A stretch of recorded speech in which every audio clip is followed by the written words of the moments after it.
नमस्कार दोस्तों, मैं पंडित ठकुरेश पचौरी आज पुनः उपस्थित हुआ हूँ आप सभी के समक्ष आपके अपने इस चैनल एस्ट्रोलॉजर ठकुरेश पचौरी पर एक बहुत ही महत्वपूर्ण जानकारी के साथ।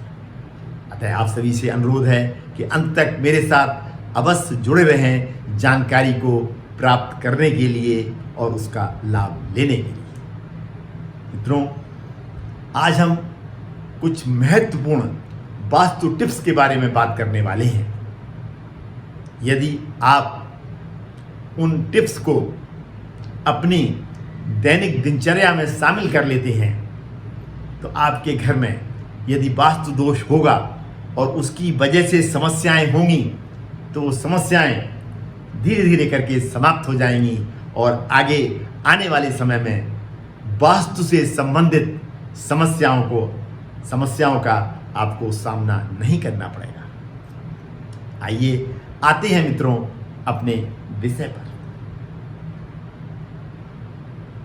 पर आने से पहले आप सभी से अनुरोध करूंगा कि यदि आपने अभी तक अपने इस चैनल को सब्सक्राइब नहीं किया है तो इसको तुरंत सब्सक्राइब करें, बेल आइकॉन को भी प्रेस करें ताकि इस तरीके की ज्ञानवर्धक जानकारियां आपको घर बैठे प्राप्त हो सकें और आप उनका पूर्ण रूप से लाभ ले सकें। अब हम चर्चा करते हैं महत्वपूर्ण वास्तु टिप्स के बारे में। मित्रों, घर में जितने भी कमरे होते हैं उन सब कमरों का एक ईशान कोण यानी नॉर्थ ईस्ट कॉर्नर, उत्तर और पूरब का कॉर्नर हर कमरे में होगा। आपको हर कमरे का नॉर्थ ईस्ट कॉर्नर साफ सुथरा रखना है और हल्का रखना है। उसमें कोई वजन वाला सामान नहीं रखना है। और जो पूजा कक्ष आपका है, यदि आप डबल स्टोरी मकान में भी रह रहे हैं तो पूजा कक्ष आपका ग्राउंड फ्लोर पर होना चाहिए और पूजा का रूम यदि अलग हो तो अत्यंत उत्तम है। बेडरूम या किचन में पूजा का स्थान न बनाइए। घर के नैऋत्य कोण को आप भारी रख सकते हैं। नैऋत्य कोण मतलब पश्चिम और दक्षिण का कोना, इसको नैऋत्य कोण कहा जाता है। नैऋत्य कोण को आप भारी रखिए और घर का जो मुखिया है वो अपना बेडरूम यदि नैऋत्य कोण पर बनाते हैं या कमरे के नैऋत्य कोण पर अपना बेड डालते हैं तो अति उत्तम। आग्नेय कोण पर बच्चों को मत सुलाइए। जो बच्चे यंग एज के बच्चे हैं, ग्रोइंग एज के बच्चे हैं, उनको आग्नेय कोण पर मत सुलाइए। आग्नेय कोण मतलब दक्षिण और पूरब का कोना, इसको आग्नेय कोण कहा जाता है। उनके बेड को किसी भी कमरे के आग्नेय कोण पर मत डालिए।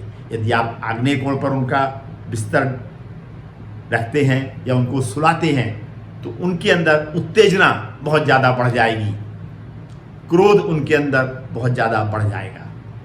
इसलिए उनके बेड को आग्नेय कोण पर मत डालिए। घर की सफाई प्रतिदिन होनी चाहिए।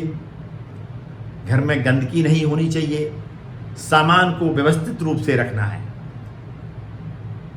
किचन को भी साफ रखिए क्योंकि किचन में खाना बनता है और उस खाने को परिवार के सभी सदस्य खाते हैं। यदि किचन में गंदगी होगी या किचन में कुछ वास्तु की समस्याएं होंगी तो आपके घर में बीमारियों का वास हो जाएगा और आपके अनावश्यक खर्चे बढ़ जाएंगे। तो अपना किचन एकदम साफ रखिए और जब आप खाना बनाएं तो आपका मुख पूर्व दिशा में हो, कोशिश करिए। और जो आपने गैस रखी है वो आग्नेय कोण, दक्षिण और पूरब के कोने में। पानी और आग का स्थान बहुत पास पास नहीं होना चाहिए, ये भी वास्तु दोष किचन में क्रिएट कर देता है। सिंक और गैस दूरी पे हो, इसका भी विशेष ध्यान रखिए। और अपने किचन में माँ अन्नपूर्णा जी की एक तस्वीर लगा लीजिए। खाना बनाने के बाद उनको भोग लगाइए। इसके बाद सभी सदस्यों को घर के खाना खिलाइए। किचन में खास तौर से रात्रि में सिंक में जूठे बर्तन कतई मत छोड़िए। पीने का पानी जो है आपका वो नॉर्थ दिशा में हो तो ज़्यादा अच्छा है, नॉर्थ या ईस्ट के कॉर्नर में हो तो भी उचित है। और उसको ढक के रखें, क्योंकि वो पानी भी आप पीते हैं, घर के सभी सदस्य पीते हैं। घर में अंधेरा कतई नहीं रखना है। रात्रि के समय जब संध्या और रात्रि का मिलन होता है, यानी गोधूली के समय, घर के हर कमरे में उजाला होना चाहिए। चाहे वो उजाला आधा घंटे के लिए ही हो, लेकिन वो उजाला आपको करना है। घर के किसी भी कमरे को, किसी भी कोने को अंधेरे में नहीं रखना है। आधे घंटे के लिए लाइट उसमें अवश्य जलाइए, उसके बाद आप बंद कर दीजिए, कोई दिक्कत नहीं है। सुबह जब आप उठते हैं तो आधे घंटे के लिए नॉर्थ और ईस्ट डायरेक्शन में जितने भी आपके दरवाजे और खिड़कियां हैं उनको खोल दीजिए। सनरेज घर के अंदर आने दीजिए, नेचुरल हवा घर के अंदर आने दीजिए। मैंने अनुभव किया है कि लोग खिड़कियां और दरवाजे बनवा तो देते हैं, लेकिन उनको पैक कर देते हैं और उनको खोलते नहीं हैं। घर को भी तो सांस की आवश्यकता है, वो भी तो सांस लेता है। अतः आधे घंटे सुबह प्रतिदिन नॉर्थ साइड की खिड़की और दरवाजे खोल के रखिए। घर में जाले नहीं होने चाहिए। यदि जाले हैं तो उन जालों को साफ कराइए। जाले नहीं लगने चाहिए, ये भी वास्तु दोष क्रिएट कर देते हैं। घर के अंदर प्लास्टर वगैरह है, वो पपड़ी नहीं उछलनी चाहिए उसकी। अगर ऐसा है तो उसको तुरंत ठीक कराइए। घर के अंदर किसी भी कमरे में सीलन नहीं आनी चाहिए। यदि सीलन आ रही है उसको भी तुरंत ठीक कराइए। ये भी वास्तु की समस्याएं कभी कभी उत्पन्न कर देता है। घर की छत मैंने ज़्यादातर देखा है, वास्तु विजिट में भी मैं देखता हूँ कि जितना भी सामान, कचरा या अननेसेसरी सामान जो यूज़ का नहीं होता है, लोग घरों की छत पर रख देते हैं। किसी के सर पर आप बोझा रख देंगे तो क्या होगा, सोचिए। तो छत पर जितना भी आपके कचरा, कूड़ा या इलेक्ट्रॉनिक्स आइटम जो कि काम में नहीं आ रहे हैं, आपने यदि रख दिए हैं तो उनको तुरंत हटा दीजिए, तुरंत घर से डिस्पोज ऑफ करिए। ये भी वास्तु दोष उत्पन्न कर देता है। और घर के नॉर्थ ईस्ट कॉर्नर में समुद्री नमक ले आइए। चीनी मिट्टी की बाउल में उस समुद्री नमक को घर के नॉर्थ ईस्ट कॉर्नर में रख दीजिए। हर 15 दिन बाद उस नमक को बहते पानी में प्रवाहित कर दीजिए या गड्ढा खोद के घर से दूर कहीं गाड़ दीजिए और नया नमक उस कॉर्नर पर रख दीजिए। यदि आप ऐसा करते हैं मित्रों, तो थोड़ी बहुत यदि निगेटिविटी घर के अंदर होगी, वास्तु की समस्याएं अगर घर के अंदर होंगी, तो वो समस्याएं धीरे धीरे करके समाप्त हो जाएंगी। घर से जब आप बाहर निकलते हैं तो घर के जिस दरवाजे से आप बाहर निकल रहे हैं, घर के सदस्य, उसके जस्ट ऊपर एक गणेश जी की तस्वीर, जिसकी दृष्टि पूरे घर पर रहे, एक गणेश जी की तस्वीर लगा दीजिए। एक अष्ट धातु का स्वास्तिक उसके नीचे लगा दीजिए।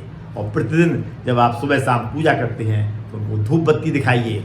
और घर से जब आप बाहर निकलते हैं तो उनको प्रणाम करके बाहर निकलिए गणेश जी को। जब आप घर के अंदर प्रवेश करते हैं तो पुनः उनको प्रणाम करिए। और घर का जो लोहे वाला दरवाज़ा जो लगता है, एक तो आप घर से बाहर निकलते हैं, एक फिर बाउंड्री पे जो दरवाज़ा लगता है, लोहे का लगाते हैं कुछ लोग, तो उस दरवाजे की एंट्री पर एक चांदी का तार लगा दीजिए और उसको कवर कर दीजिए, जिससे आपके घर के अंदर नकारात्मक ऊर्जा का प्रवेश बंद हो जाएगा।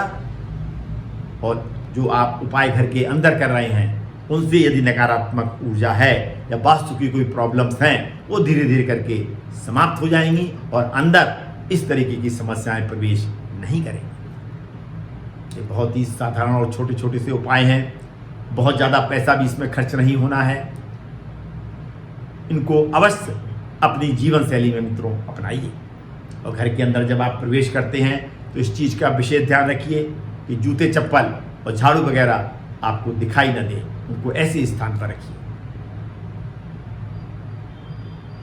ये छोटे छोटे से उपाय आपके जीवन में बहुत ही ट्रेमेंडस चेंजेस ला सकते हैं। और वास्तु की वजह से यदि समस्याएं आपके घर में उत्पन्न हो रही हैं तो उन समस्याओं को समाप्त कर देंगे, क्योंकि हमारा जो जीवन है मित्रों वो ग्रहों से पूरी तरीके से गाइडेड है।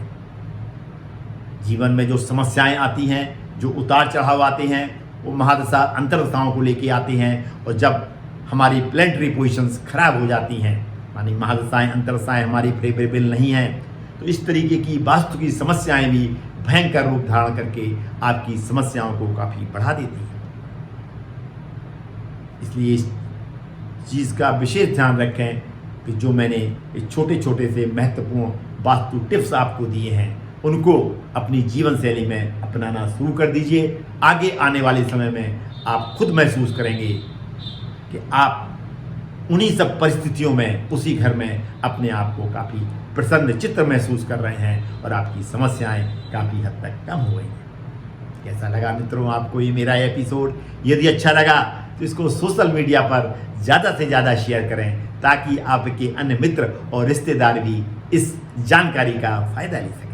यदि आप मुझसे पर्सनली मिलना चाहते हैं, अपनी जन्म कुंडली का विश्लेषण कराना चाहते हैं, तो इसकी पूरी जानकारी मेरे डिस्क्रिप्शन बॉक्स में दी गई है।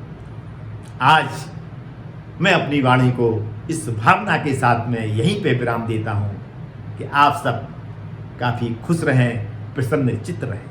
पुनः मुलाकात होगी मित्रों किसी ऐसी ही विशेष जानकारी के साथ में। तब तक अपना ये चैनल देखते रहिए और इस तरीके की जानकारियाँ प्राप्त कर उनका लाभ लेते रहिए। धन्यवाद मित्रों, अंत तक मुझसे जुड़े रहने के लिए और मेरा ये वीडियो पूर्ण रूप से देखने के लिए आप सभी को बहुत बहुत धन्यवाद।